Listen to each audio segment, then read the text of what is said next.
guys, welcome back to another episode of Movies and Their Makers. Today I have the directors of the film you just watched, Beautiful Butterflies, John Tice and Benjamin Buchanan here.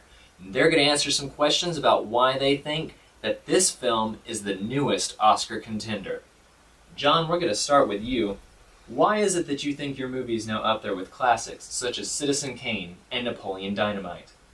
Well, I think that the movie is being so successful because we've really tried to display some really strong emotions, especially Evan's emotions surrounding, his hope and his continued perseverance to become a rapper despite his mother's lack of faith in him.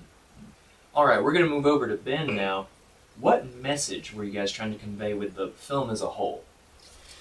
Okay, Beautiful Butterflies has many messages. Example of that, there's a bunch of symbolism in it. As you see, just throughout the house, there are these deep, rich, yellow walls. Okay? These walls take you back to Depression-era America, where food's hard to come by. People had to work and strive to just be able to feed their families. There's just deep connections in there. And also during the scene where the dance montage. The dance montage Was my favorite part. You saw the cushion on the ground.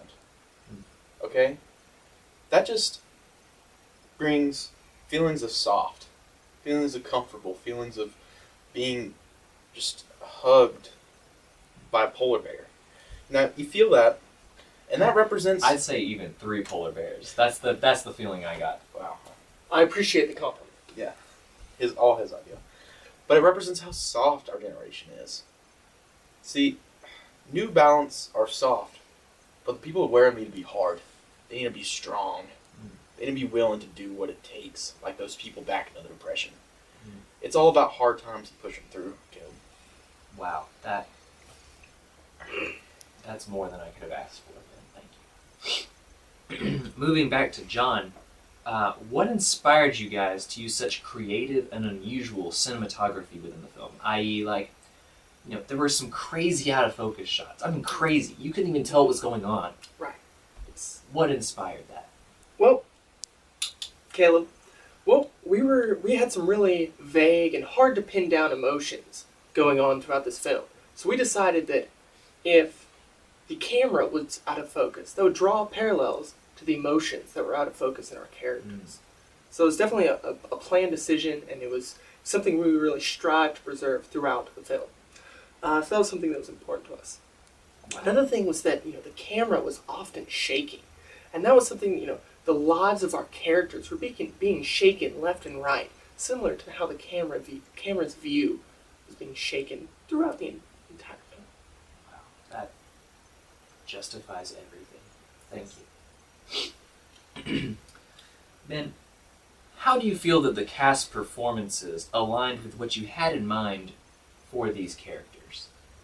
Well, I gotta say, Caleb, these cast members hit the nail on the head. We could not have asked for better actors.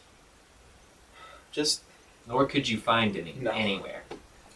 Just whatever of the many times I've watched Beautiful Butterflies, just Peyton's soliloquy when he is talking to Evan right before the hug scene, you know what I'm talking about? I do. I know exactly what you're talking about. It's just so deep. His just genuine care for the butterfly wrapping paper is just there. And it just ties the whole movie together. It makes it all work. But just, when you saw Andy's use sign language, we're just trying to reach everybody. We don't want to leave anyone out. That's not New Balance's target. Right. They want to bring everybody in. Get everyone in new. And one thing I want to mention is the entire film, it's clearly a New Balance. It's clearly New Balance. Oh, yes. Yeah. All the way through. Mm-hmm. But the entire time, sometimes you just forget. Yeah. It's almost like it wasn't even the focus, even though it was. It's mind-blowing. I don't know how you guys pulled it off, but I can tell you right now that I'm definitely wearing a pair of New Balance shoes for the rest of my life. That was the hope behind it. Right, of course it was. So to sort of wrap things up and conclude here, what were each of your favorite moments in the film? What was the most fun to film? What is just your favorite part in general?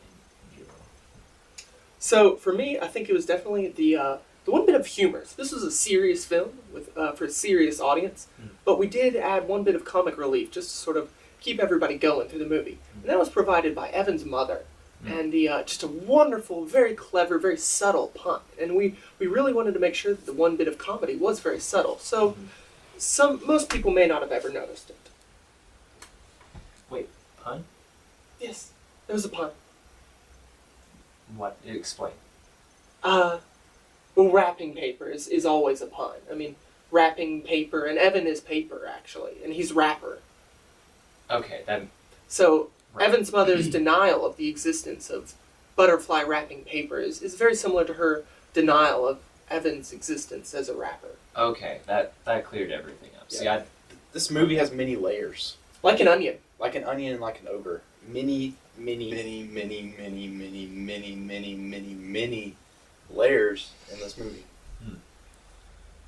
So, my personal favorite part was the part during the montage.